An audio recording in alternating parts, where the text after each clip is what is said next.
Assassination of James Garfield. राष्ट्रपति जो गोली लगने के 80 दिन तक तड़पता रहा। 2 जुलाई 1881, वॉशिंगटन का रेलवे स्टेशन। अमेरिकी के 20वें राष्ट्रपति जेम्स गारफील्ड अपनी छुट्टियां पर जा रहे थे। वो खुश थे, बेफिक्र थे।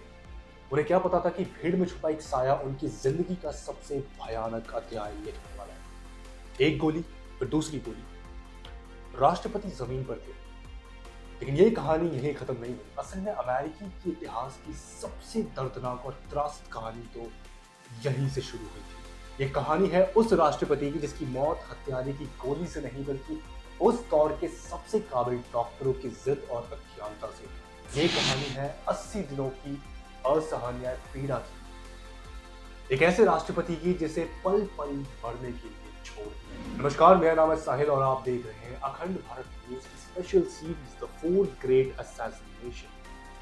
आज की कहानी के किरदार है अमेरिका के 20वें राष्ट्रपति James A Garfield, a great president. James A Garfield की कहानी भी अब्राहम लिंकन की तरह एक गरीबी में शुरू होती है। एक लॉग कैबिन में पैदा हुए 2 साल की उम्र में पिता की मृत्यु हो गई, लेकिन मां ने ठान लिया था कि वो अपने बेटे को पढ़ाएगी। गारफील्ड में ज्ञान की ऐसी भूख थी कि वो एक साथ दोनों हाथों से लिख सकते थे, एक हाथ से लैटिन और दूसरे हाथ से ग्रीक। जब 26 साल की उम्र में वो कॉलेज के प्रेसिडेंट बन गए। जब गृह युद्ध शुरू हुआ तो वो सेना में शामिल हुए और अपनी बहादुरी से मेजर जनरल के पद तक पहुंचे। युद्ध के बीच वो कांग्रेस संसद के लिए चुने गए और अपनी बुद्धिमत्ता और ईमानदारी के लिए पूरे देश में मशहूर भी।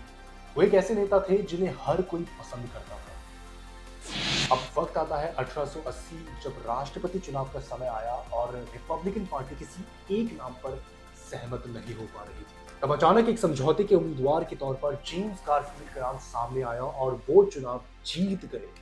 किसी ने सोचा भी नहीं था कि एक गरीब किसान का बेटा अमेरिका का राष्ट्रपति बन जाएगा। गारफील्ड एक सुधारक थे। वो सरकार में फैले भ्रष्टाचार को खत्म करना चाहते थे।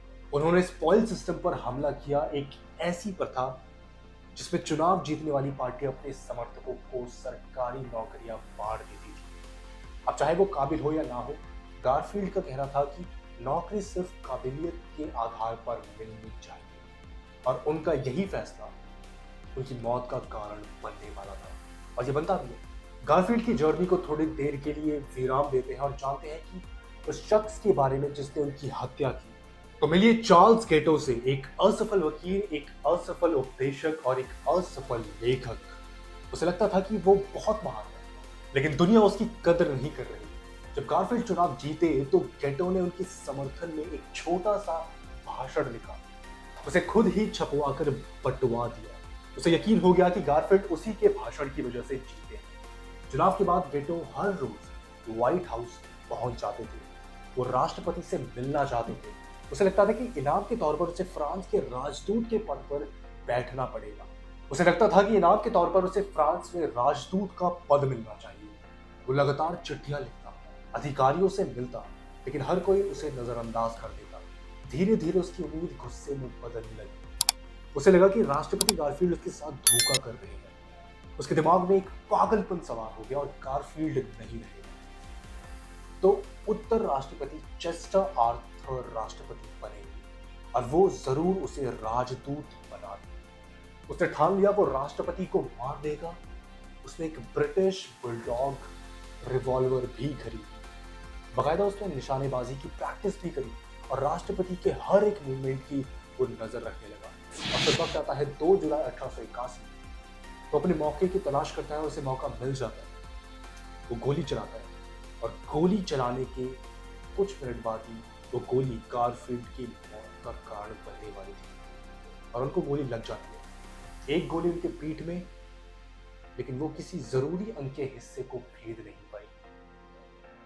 अगर उस गोली को ना छोड़ा जाता तो शायद राष्ट्रपति बच जाते, लेकिन यहीं से शुरू हुई इस दौर के मेडिकल साइंस की सबसे बड़ी भयानक गलती। उस समय डॉक्टरों को कीटाणु, जर्म्स के बारे में बिल्कुल भी जानकारी नहीं थी। उन्हें नहीं पता था कि गंदे हाथों और औजारों से इंफेक्शन फैलता है। देश के 1 दर्जन से ज्यादा नामी डॉक्टर राष्ट्रपति के इलाज के लिए बुलाए गए और सबने एक ही काम किया, अपनी गंदी उंगलियों और औजारों से घाव के अंदर गोली को टटोलना।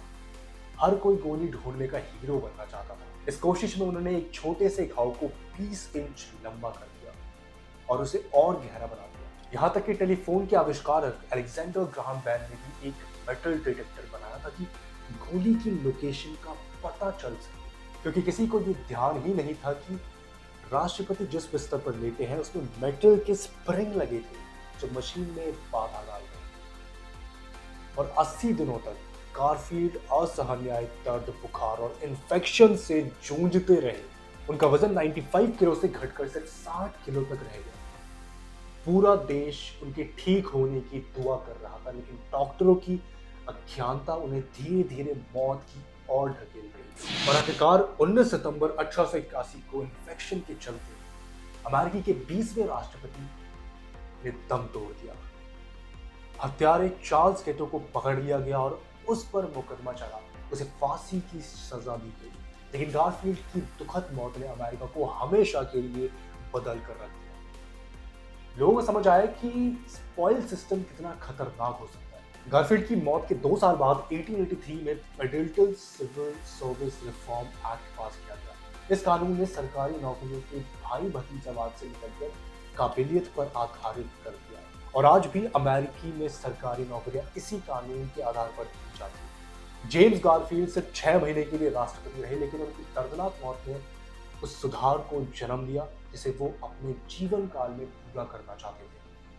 वो एक ऐसे नायक थे जिनकी शहादत ने देश की एक बहुत बड़ी बुराई को हमेशा के लिए खत्म कर दिया।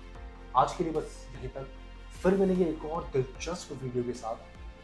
तब तक के लिए नमस्कार। अपना और अपनों का ख्याल रखिए और देखते रहिए अखंड भारत न्यूज़। शुक्रिया।